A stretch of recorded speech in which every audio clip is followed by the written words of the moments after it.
नमस्कार, मी डॉक्टर सीमा गोवंडे होमिओपॅथिक आणि holistic healing या आपल्या सिरीजमध्ये अगदी मनापासून स्वागत करते. आतापर्यंत आपण कंट्युज्ड वुंड म्हणजे मुकामार यामध्ये काय करायचं ते बघितलं. काल आपण कट इंजुरी म्हणजे क्लीन कट इन्साइज्ड वुंड असेल तर त्यामध्ये काय करायचं त्याविषयी बघितलं. आज आपण बघणार आहोत लॅसरेटेड वुंड्स. तर तत्पूर्वी मागच्याही एपिसोडमध्ये सांगितल्याप्रमाणे मी माझ्या इथे अशा पद्धतीने फर्स्ट एड ट्रेनिंग घेते. ज्यांना काहीही मेडिकल बॅकग्राऊंड नाही आहे आणि तुमच्यापैकी कोणालाही हे शिकायचं असेल की medical emergencies, traumatic emergencies, environmental emergencies, तसंच हार्ट स्टॉप झाल्यानंतर ॲक्च्युअल हँड्स ऑन CPR त्या डमी बॉडीवरती कशा पद्धतीने द्यायचा हा तुम्हाला अनुभव घ्यायचा असेल, शिकायचं असेल तर सगळ्यांनी जरूर एनरोल करा. त्याच्याने तुम्हालाच कॉन्फिडन्स येईल की कधीही कोणतीही इमर्जन्सी कोणाच्याही बाबतीत कधीही घडू शकते. आणि जर आपल्याला त्यातलं ज्ञान असेल तर ॲटलिस्ट आपण काही ना काहीतरी मदत करू शकतो. आपण देव बनू शकलो नाही, निदान देवदूत नक्कीच बनू शकतो.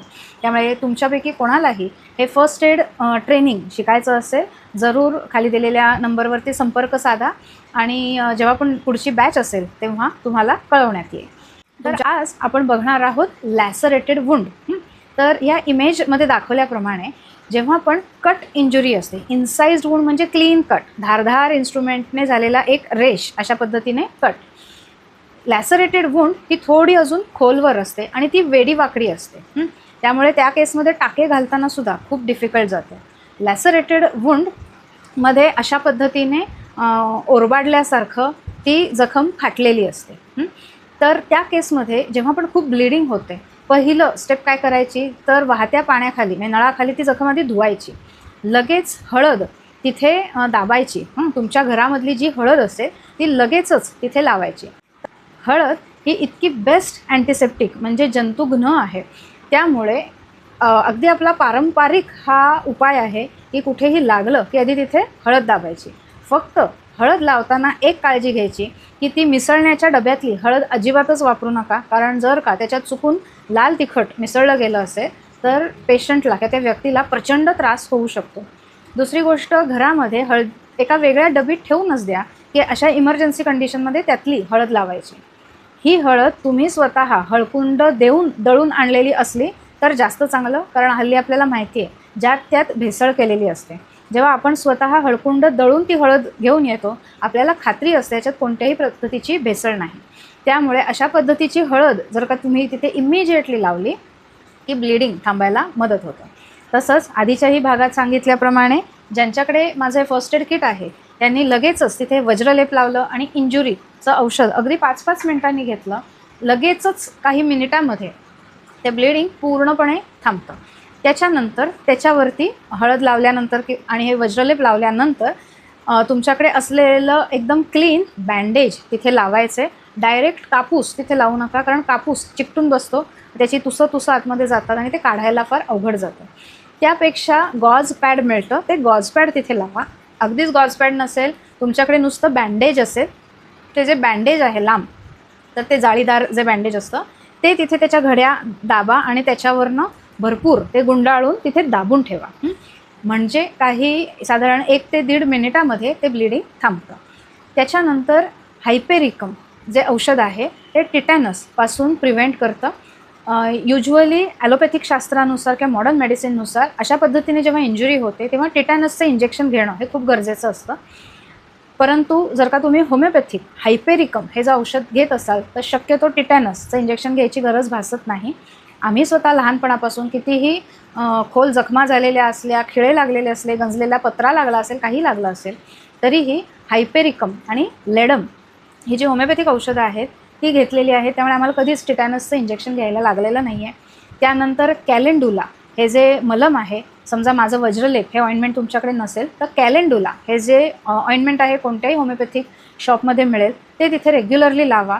आर्निकाचे रिपीटेडली डोसेस घ्या आणि त्यानंतर कॅलेंडुला 30 पोटेन्सीमध्ये फ्रिक्वेंटली घेत राहा, म्हणजे ती जखम पूर्णपणे भरून येते. हे तुम्ही घरच्या घरी करू शकता.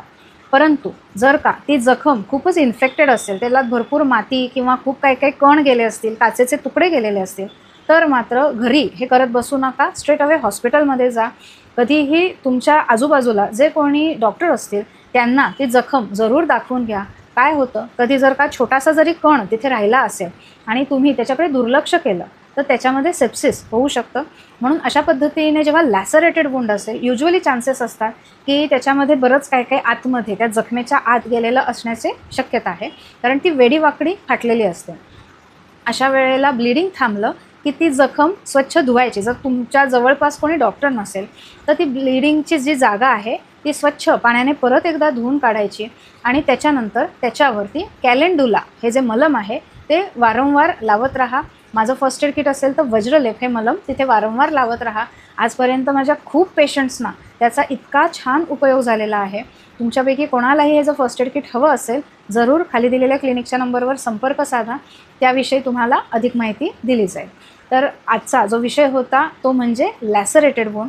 अशा पद्धतीच्या लॅसरेटेड वुंडमध्ये सगळ्यात पहिल्यांदा हळद लावायची, त्याच्या आधी ती पाण्याने स्वच्छ धुवायची, त्याच्यानंतर हळद लावायची, कॅलेंडुला मलम लावायचं आणि ती जखम दाबून ठेवायची. त्याच्यावरती ड्रेसिंग गुंडाळा, ते भिजलं परत त्याच्यावरच पुढचं ड्रेसिंग लावायचं, आधीचं ड्रेसिंग काढायचं नाही. आणि त्याच्यानंतर एक अर्ध्या तासाने म्हणा 1 तासाने म्हणा हळूच ते ड्रेसिंग काढून बघा की ब्लिडिंग थांबलं आहे ना.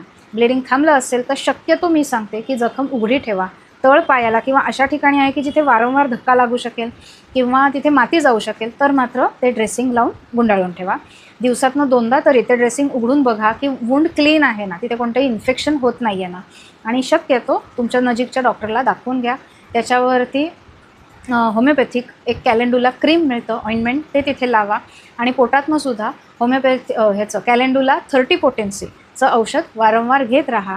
हार्डली आठवड्याभरात मॅक्झिमम 3 ते 4 दिवसातच ती जखम भरून निघते आणि तिथे आपल्याला काही लागलं होतं हे सुद्धा आठवत नाही.